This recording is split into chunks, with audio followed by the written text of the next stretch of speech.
वक्फ मामले पर supreme court में सुनवाई पूरी हो चुकी है और सिर्फ फैसला सुनाया जाना है।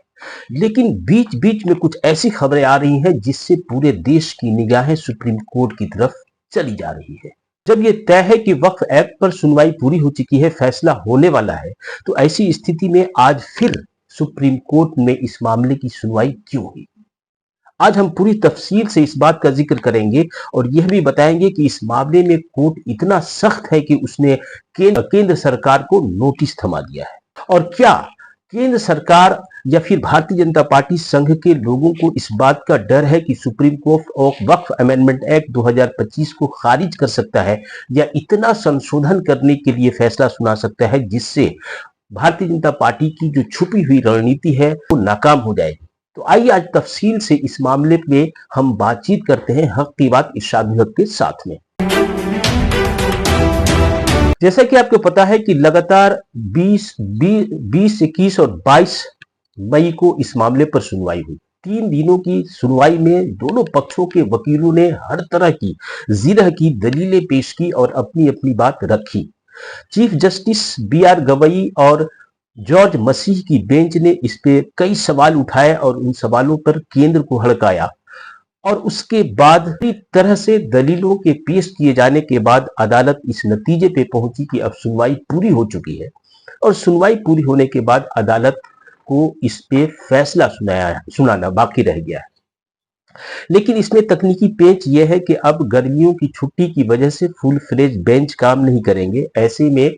ये अभी तक तय नहीं हो पाया है कि वक्फ अमेंडमेंट एक्ट 2025 पे फैसला कब आएगा। क्या गर्मियों की छुट्टी के दौरान ही इस पे कोई फैसला होगा या फिर गर्मी की छुट्टियों के बाद इस पे कोई फैसला आएगा। लेकिन इस बीच आज वक्फ अमेंडमेंट एक्ट 1995 और 2013 के संशोधनों पर एक याचिका दायर कर दी गई, जिसमें चीफ जस्टिस BR गवई इतने तमतमा गए कि उन्होंने साफ कहा कि 30 साल पुराने इस एक्ट पर अब सुनवाई करने का या इस पर अब याचिका डालने का क्या तुक है।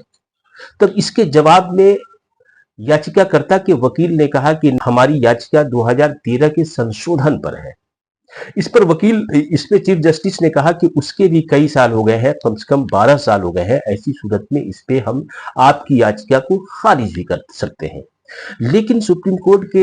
की तरफ से इस मामले में केंद्र सरकार को नोटिस जारी कर दी गई और उससे जवाब तलब कर लिया गया है। अब यहां यह सवाल हो रहा है कि क्या वक्फ अमेंडमेंट एक्ट 2025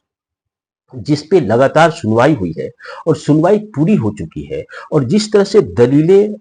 वक्फ के मामले में याचिकाकर्ताओं ने दी हैं, उन दलीलों में जिस तरह के सवाल उठाए गए हैं, जैसे धार्मिक स्वतंत्रता का सवाल, मौलिक अधिकारों का सवाल और इस तरह के सवालों को उठा करके याचिकाकर्ता के वकीलों ने जिस तरह से तर्क पेश किए हैं, उससे ये एक तासुर जा रहा है कि केंद्र सरकार की सारी मंशा पे पानी फिर सकता है और इस पे सुप्रीम कोर्ट का जो फैसला आ सकता है, जिसमें केंद्र सरकार और खास तौर पे भाजपा संघ के लोगों की फजीहत हो सकती है। लिहाजा इस मामले को उलझाने की नई नई तरकीबें फिर से इस्तेमाल की जाने लगी हैं। आज इस सिलसिले में वक्फ अमेंडमेंट एक्ट पर फिर से एक याचिका दाखिल की गई और दरअसल ये याचिका वक्फ अमेंडमेंट एक्ट 1995 के तहत है, यानी कि 1995 में जो वक्फ एक्ट बना था उसको चुनौती दी जा रही है। अब आप समझ सकते हैं कि जब ऑलरेडी 2025 के एक्ट का पे सुनवाई चल रही है तो पुराने एक्ट का अस्तित्व तो ऐसे ही खत्म हो जाता है। इसके बावजूद 1995 एक्ट के बारे में उसकी वैधता को चुनौती देने वाली याचिका अदालत में दायर की गई। इस पे चीफ जस्टिस BR गवई इतने नाराज हुए कि उन्होंने कहा कि इस एक्ट को 30 साल से आप कहां थे कि इस पे आपने चुनौती नहीं दी। तो फिर याचिकाकर्ता निखिल उपाध्याय के वकील अश्विनी उपाध्याय ने इस मामले में अदालत से कहा कि हमने 1995 एक्ट की वैधता को चुनौती नहीं दी है, उसमें जो संशोधन हुए हैं 2013 में उसकी वैधता को हमने चुनौती दी है। तो इस पे BR गवई ने कहा कि फिर आप इतने दिनों से कहां थे। तो अश्विनी उपाध्याय ने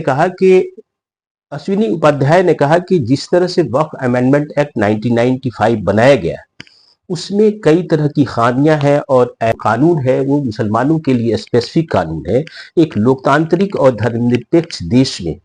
किसी खास धर्म के लिए एक विशेष कानून नहीं होना चाहिए। उन्होंने कहा कि उन्होंने कहा कि इस तरह का जो संपत्ति है हिंदुओं की या सिखों की या जैन की, उसके प्रबंधन के लिए इस तरह का कोई विशेष कानून नहीं है। तो इस तरह से कानून नहीं है। तो इसके बाद सुप्रीम कोर्ट ने केंद्र सरकार को एक्ट बनाया था, तो इस पर केंद्र सरकार को नोटिस जारी कर दिया है। हालांकि इस मामले में जो एडिशनल सॉलिसिटर जनरल है उन्होंने कहा कि जब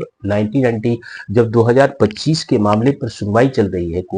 कोर्ट में, तो वैसी सूरत में पुरानी याचिकाओं को सुनने की जरूरत नहीं है। इस पे अश्विनी उपाध्याय ने कहा कि चूंकि 1995 एक्ट को चुनौती देने वाली कई याचिकाएं सुप्रीम कोर्ट में लंबित है, लिहाजा उस पर सुनवाई की जाए। तो उसी के बाद सुप्रीम कोर्ट ने केंद्र को नोटिस थमा दिया। अब सवाल यह होता है कि 1995 एक्ट पे अब उसकी वैधता को चुनौती देने के मामले में सुप्रीम कोर्ट में जो याचिका दायर की गई है, जबकि ऑलरेडी 2025 के संशोधन का जो एक्ट है वो उस एक्ट पे सुनवाई चल रही है, और न सिर्फ सुनवाई चल रही है बल्कि सुप्रीम कोर्ट ने सुनवाई पूरी कर लेने के बाद फैसला सुनाने वाली है। हालांकि फैसला कब सुनाया जाएगा इस पे अभी तक कोई फैसला तो नहीं हुआ है, लेकिन चूंकि सुनवाई पूरी हो चुकी है, ऐसे में अब ये प्रश्न उठ रहे हैं कि क्या इसके पीछे कोई ऐसी रणनीति तो नहीं है केंद्र सरकार की कि 1995 के एक्ट को और उसके संशोधन 2013 के संशोधन को जो चुनौती दी जा रही है, तो इससे कहीं केंद्र सरकार को ये आभास तो नहीं मिल गया है कि सुप्रीम कोर्ट में 2025 के एक्ट के मामले में जो सुनवाई पूरी हुई है उसमें भारत सरकार की और भारतीय जनता पार्टी की ईगो को ठेस पहुंचेगा, क्योंकि अगर सुप्रीम कोर्ट ने या तो उस एक्ट को ही खारिज कर दिया या एक्ट के कुछ प्रावधानों को, वैसे प्रावधान जिसमें मुसलमानों के बुनियादी अधिकारों को और उनकी धार्मिक आजादी को खतरे में डालने वाले जो प्रावधान है, अगर उन्हें हटाने के लिए सुप्रीम कोर्ट ने फैसला कर दिया, तो इसके बाद से केंद्र सरकार संभवतः उसके पहले वाले एक्ट को, जो ऑलरेडी अभी तक एग्जिस्ट कर रही थी राष्ट्रपति के सिग्नेचर के पहले तक, उस एक्ट पे भी निशाना साधने की कोशिश की गई है। तो इसे पता चलता है कि एक बड़ा गेम चल रहा है, और उसी गेम के तहत सुप्रीम कोर्ट में 1995 एक्ट पर याचिका डाली गई है। ये आपको याद दिले कि संसद ने वक्फ अमेंडमेंट एक्ट 2025 को पारित किया था, उसके पहले भी पार्लियामेंट में इसे पेश किया गया था, जिसके बाद विपक्ष की पार्टियों ने इसमें जेपीसी की मांग की थी, जिसके बाद जेपीसी ने इस मामले पे काफी दिनों तक सुनवाई की और जेपीसी के रिकमेंडेशन के बाद ने इस एक्ट को पास कर दिया था।